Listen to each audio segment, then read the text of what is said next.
Good morning, all. Wish you all very happy and prosperous New Year.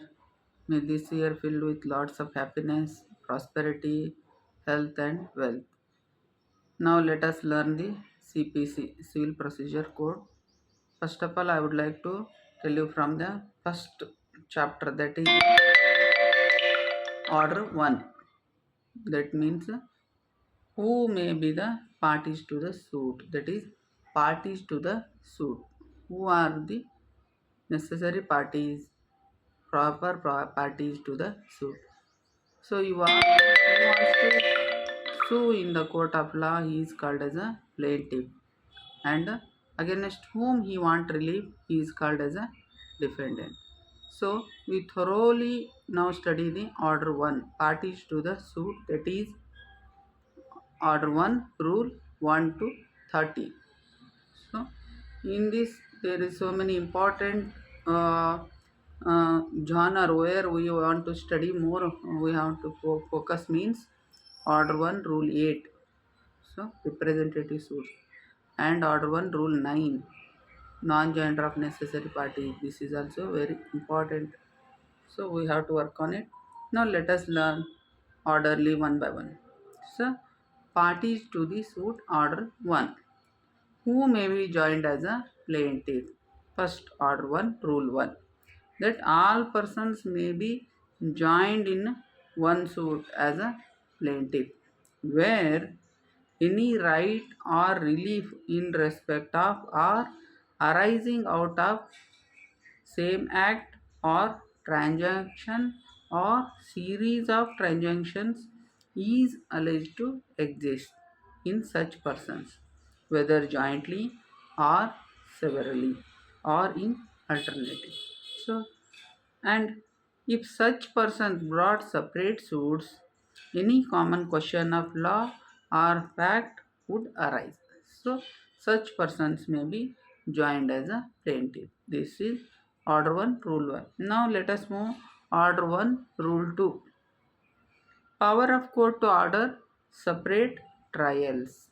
So, in this regard, where it appears to the court that any joinder of plaintiffs may embarrass or delay the trial of the suit, the court may put the plaintiffs to their election or order separate trial to make such other order as may be expedient.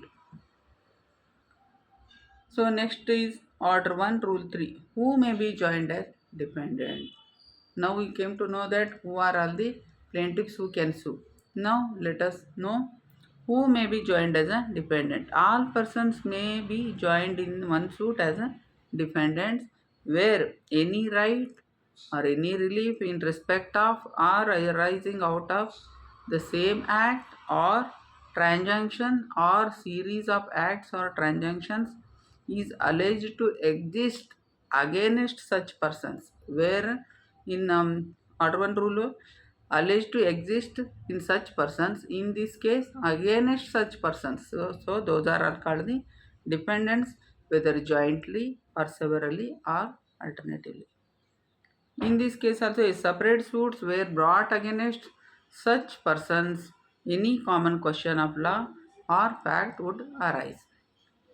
Now let us move order rule 3a, order 1, power to order separate trials where joinder of defendants may embarrass or delay trial. In such cases where there is a delay, so under such circumstances separate suit may be filed. Where it appears to the court that any joinder of defendants may embarrass or delay the trial of the suit, the court may order for separate trials or make such other order as may be expedient in the interest of justice. Now let us move to order 1, rule 4. It says that court may give judgment for or against one or more of the joint parties. So judgment may be given even some time without the amendment also.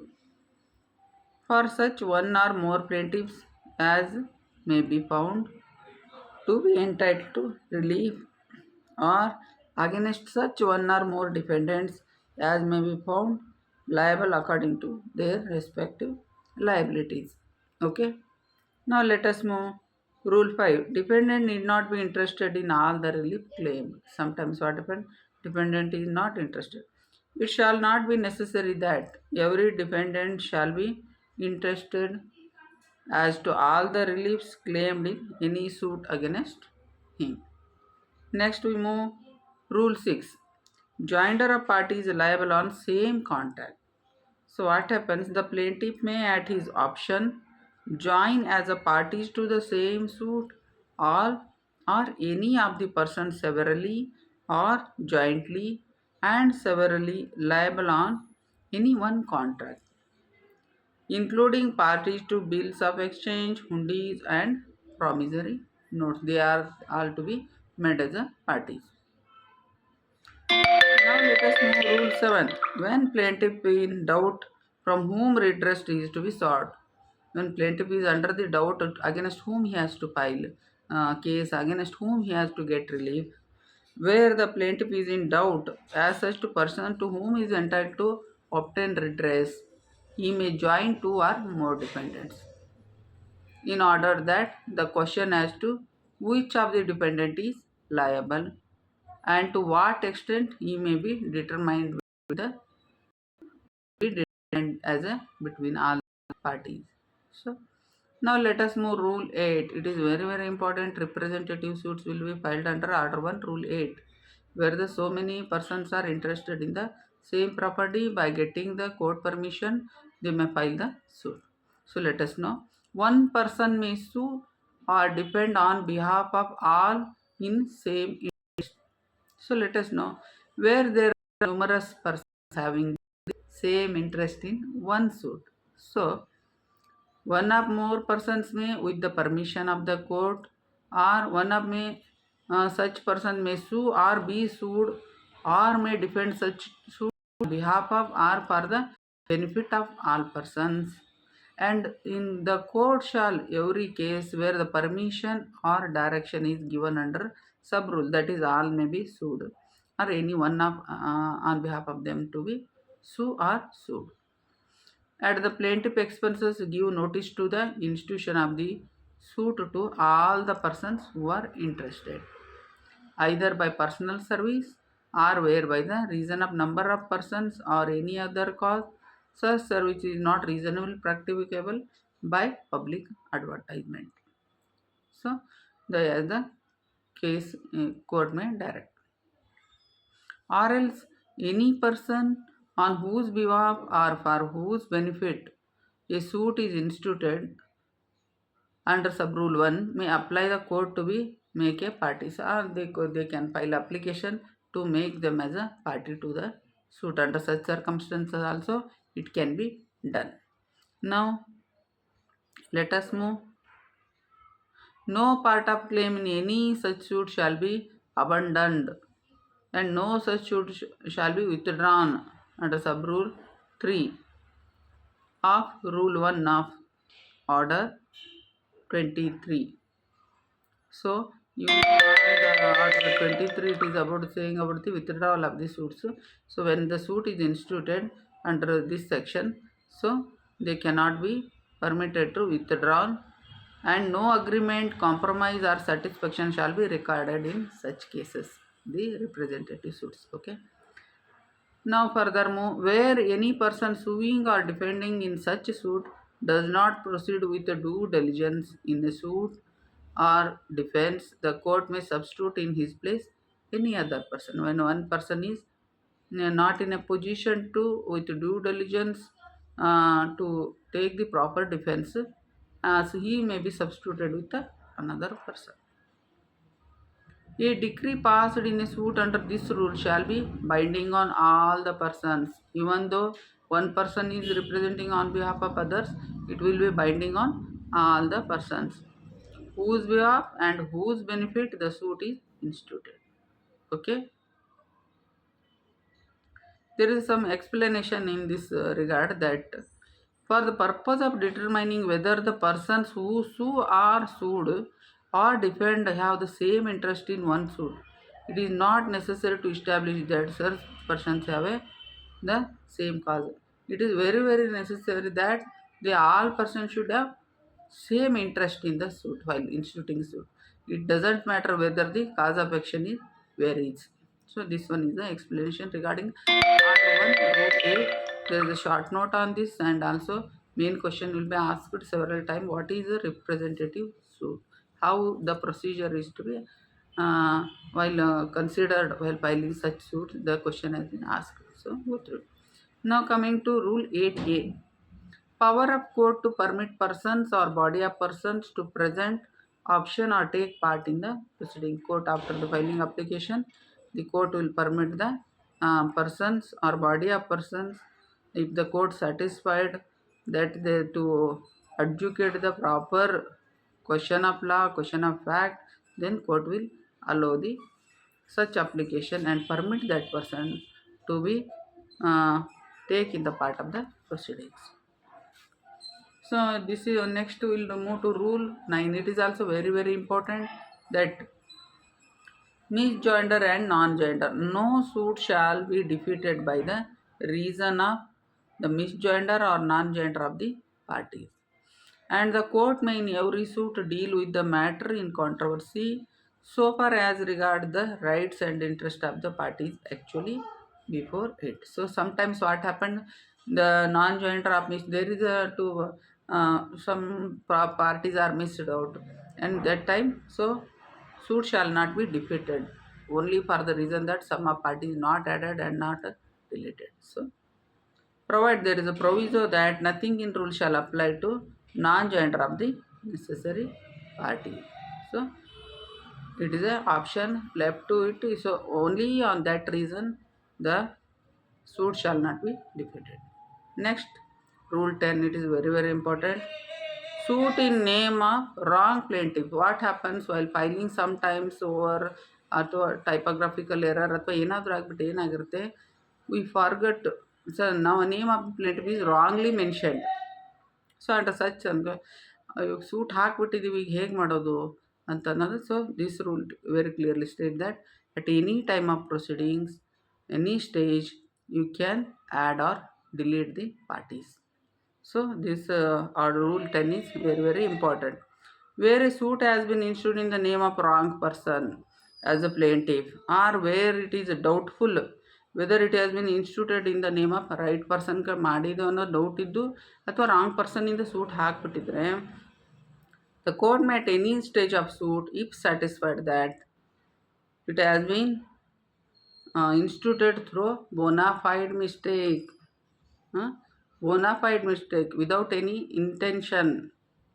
So mistakenly it has happened, written, wrongly mentioned andaga, for determination of real matter of dispute, real controversy, court will allow the person to substitute, add or strike. So this is about Rule 10. Subclass 1 is where you can add the parties. Now same subclass tell court may strike out or add parties. Sometimes what happened, at any stage of proceeding, either upon the application or else court can suo motu consider the matter for the just reasonable thing that name of any party is improperly joined, whether as a plaintiff or defendant be struck out. Under such circumstances, whether and the plaintiff or defendant, anybody ಯಾರಾದರೂ ಆಗಿರ್ಬೋದು, whose presence before the court may be necessary in order to enable the court effectively and completely to adjudicate upon and settle all the questions involved in the suit. So court even in partition suit ತೊಗೊಳ್ರಿ, ಕೆಲವೊಂದು party ನಾವು ಆಮೇಲೆ add ಮಾಡ್ತಾ ಇರ್ತೀವಿ, ನಮ್ಗೆ relations ಗೊತ್ತಿರೋಲ್ಲ, so ಇಲ್ಲಿ add later, ಅಥವಾ ರಾಂಗ್ಲಿ ಯಾವುದೋ ಪರ್ಸನ್ ನಾವು ಆ್ಯಡ್ ಮಾಡಿರ್ತೀವಿ, ಅವ್ರಿಂದ ನಮಗೇನು ಕ್ಲೇಮ್ ಇರೋಲ್ಲ, ರಿಲೀಫ್ ಇರೋಲ್ಲ. So directly strike out that person ಅಂತಲೂ ಅಪ್ಲಿಕೇಶನ್ ಪ್ರಪೋಸ್ ಡಿಪೆಂಡೆಂಟ್ ಅಂತ ಆ್ಯಡ್ ಮಾಡ್ತಾ ಇರ್ತೀವಿ. So these are all comes under order 1 rule 10(1) and sub clause 2. ಇಲ್ಲಿ ಇನ್ನೊಂದೇನಿದೆ, no person shall be added as a plaintiff suing without the next friend or as the next friend of the plaintiff under the disability without is consent. This is very important. ಕೆಲವೊಂದು ಸರಿ ಏನಾಗುತ್ತೆ, plaintiff ಅವ್ರು next friend ಆಗಿ ಏನು ಮಾಡ್ತಿರ್ತಾರೆ, ಸೂ ಮಾಡೋಕ್ಕೆ ಅವ್ರಿಗೆ permission ಕೊಟ್ಟರು ಪರ್ಮಿಷನ್ ಕೊಡಲೇಬೇಕಂತ ಈ ಕ್ಲಾಸ್ ಹೇಳುತ್ತೆ. ಸಬ್ ಕ್ಲಾಸ್ 3 ಏನು ಹೇಳ್ತಂದರೆ, no person shall be added as a plaintiff suing without a next friend ಇಲ್ಲದೆ, ಅಂದರೆ ಅವ್ರು ಪರ್ಮಿಷನ್ ತೊಗೊಂಡೆ ಅವರು ಈ ಕೇಸನ್ನು ನನಗೆ ಇವರಿಂದ ನಾವು ಹಾಕ್ತಾ ಇರ್ತೀವಿ ನೋಡ್ರಿ, ಸಮ್ಟೈಮ್ಸ್ ಪವರ್ ಆಫ್ ಅಟಾರ್ನಿ ತೊಗೊಂಡು ಹಾಕ್ತಾ ಇರ್ತೀವಿ. ಸೊ ನಾನು ಇವರು on behalf of he has me permitted to sue the case, ಅಥವಾ ಈ ಕೇಸಿಂದ ಎಲ್ಲ ಆಗು ಹೋಗುಗಳನ್ನು ಪವರ್ ಆಫ್ ಅಟಾರ್ನಿ ತೊಗೊಂಡು ಮಾಡ್ತಾ ಇರ್ತೀವಲ್ಲ, under such circumstances permission is very very important. ಇದರಲ್ಲೇ ಮತ್ತೇನು ಹೇಳ್ತಾರೆ ಅಂತಂದರೆ, where dependent added the plain to be amended. Dependent propose dependent ಆಯಿತು, ಅಪ್ಲಿಕೇಶನ್ ಹಾಕಿದ್ರು, ಅವರು ಆ್ಯಡ್ ಮಾಡಿದರು, ನಾವು ಅಮೆಂಡ್ಮೆಂಟ್ ಮಾಡಬೇಕು ಬೇಡ? Definitely we have to amend the plaint. ಅವ್ರನ್ನ ಆ್ಯಡ್ ಮಾಡಬೇಕು. ಆ್ಯಂಡ್ ಅವ್ರು ಏನಾದರೂ ಕೌಂಟರ್ ಕ್ಲೇಮು ಹಾಕಿದ್ದು, ಅವ್ರು ಏನಾದರೂ ಡಿಫೆನ್ಸ್ ತೊಗೊಂಡಿದ್ದರೆ ಅದಕ್ಕೆ ನಾವು ಪ್ರಾಪರಾಗಿ ಆನ್ಸರ್ ಮಾಡಬೇಕು. ಏನಾಗುತ್ತೆ, their counter claim is considered as a plaint and our reply to that is to be considered as ಏನಾಗುತ್ತೆ, ರಿಟರ್ನ್ ಸ್ಟೇಟ್ಮೆಂಟ್ ಆಗುತ್ತೆ. Or else that propose dependent ಏನು ಹೇಳಿಕೆ ಕೊಟ್ಟಿರ್ತಾರದು, ಅವ್ರದ್ದು ಏನು ಅಲಿಗೇಷನ್ ಇರುತ್ತೋ ಅದಕ್ಕೆ ನೀವು ಆನ್ಸರ್ ಮಾಡ್ಬೇಕಂದ್ರೂ through amendment you can do it. So ನಿಮಗೆಲ್ಲ ಗೊತ್ತಿದೆ, ಆರ್ಡರ್ 6 ರೂಲ್ 17 ಅಮೆಂಡ್ಮೆಂಟನ್ನು ಯಾವಾಗ ಕ್ಯಾರಿ ಔಟ್ ಮಾಡಬೇಕು, ವಿದಿನ್ 14 days ಆಫ್ ದಿ ಆರ್ಡ್ರಲ್ಲಿ ಮಾಡ್ಕೋಬೇಕು. ಸೊ ಅಮೆಂಡ್ಮೆಂಟ್ ಮಾಡ್ಕೋಬೇಕು ಅಂತ ಹೇಳ್ತೀವಿ. ಆಮೇಲೆ 10A ಅಂತ ಬರ್ತಿಲ್ಲಿ, power of court to request any pleader to address it. The court may its discretion request any pleader to address it as to the interest which is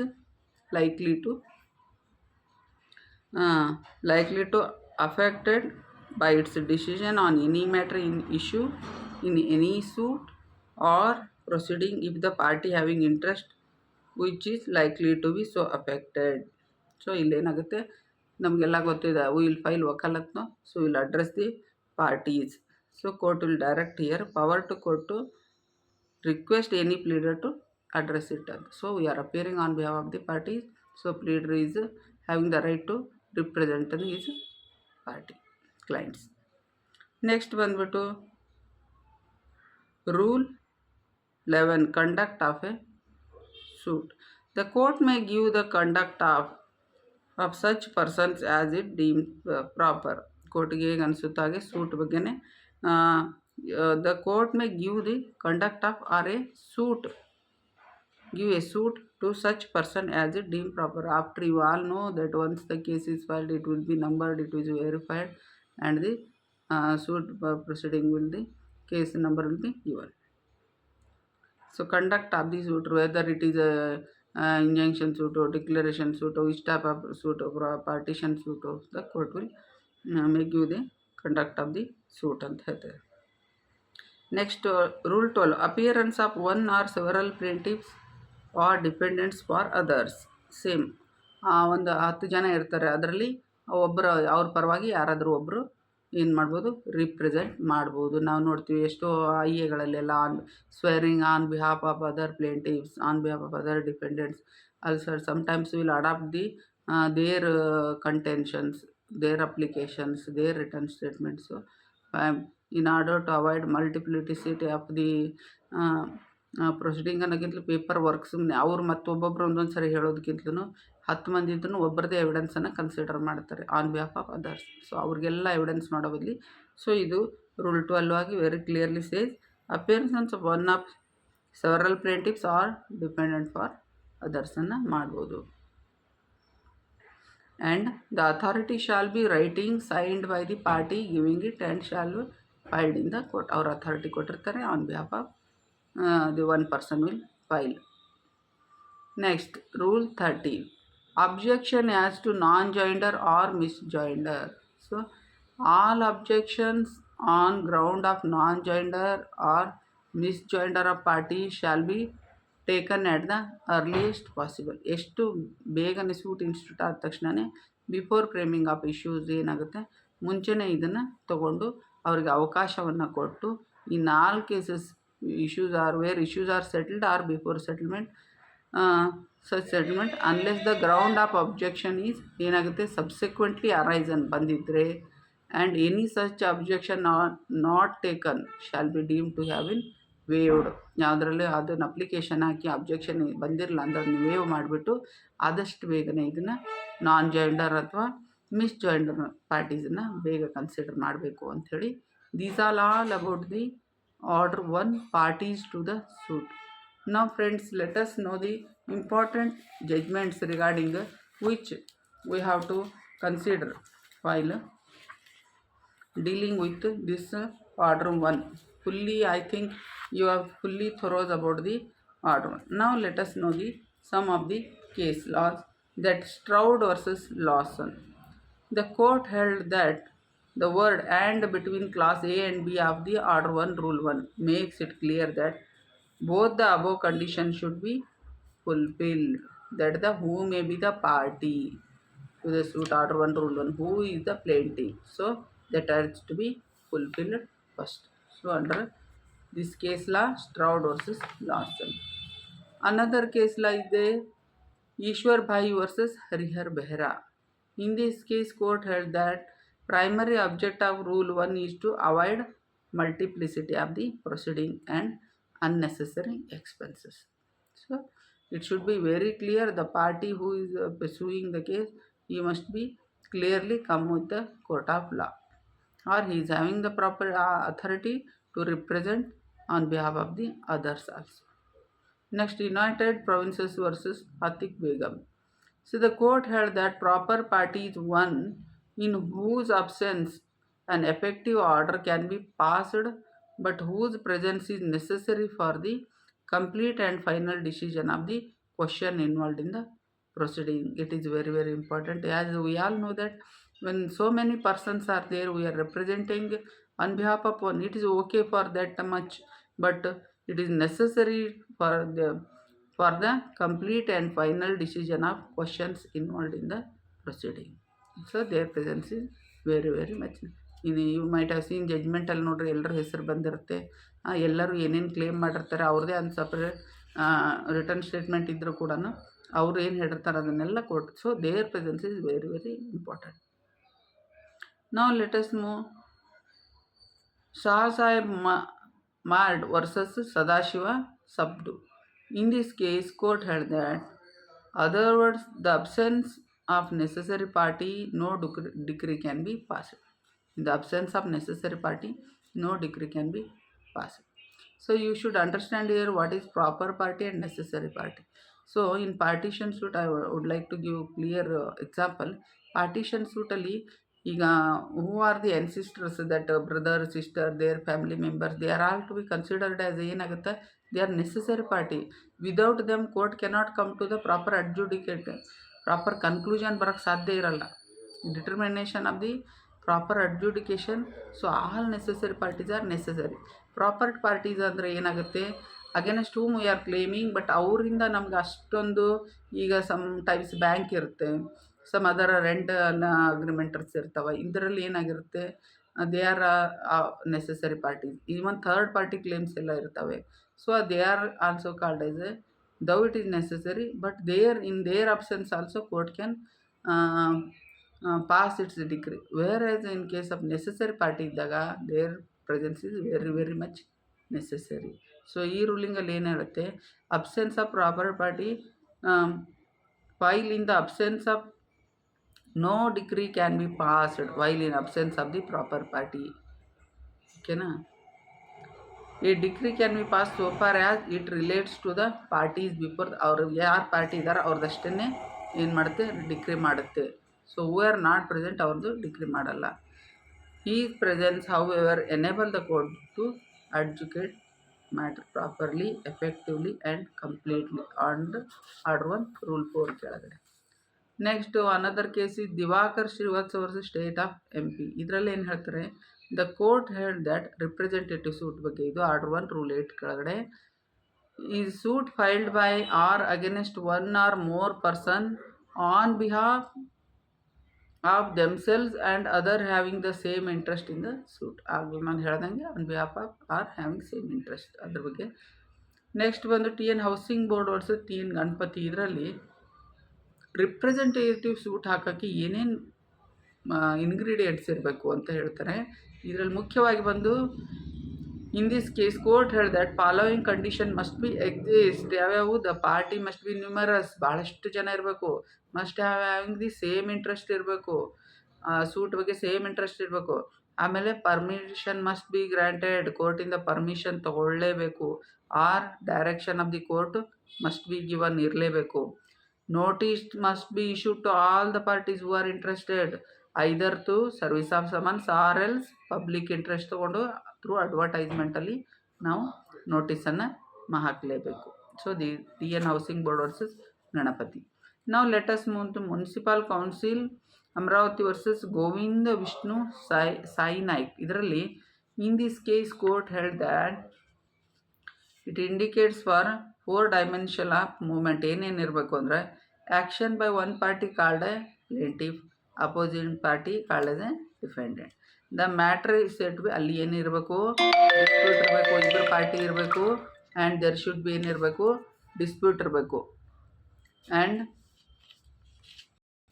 next ಏನಿರಬೇಕು, call action ಕೂಡ ಇರಬೇಕು. Next ಈಗ ಓಕೆನಾ. ನಾವು letter to order 110 ಇಲ್ಲಿ commission of India versus steel authority of limited 2010 SEC 144. The Supreme Court had to 10 class enables the court to substitute add the party satisfied action was considered in plaintiff ಆದಾಗ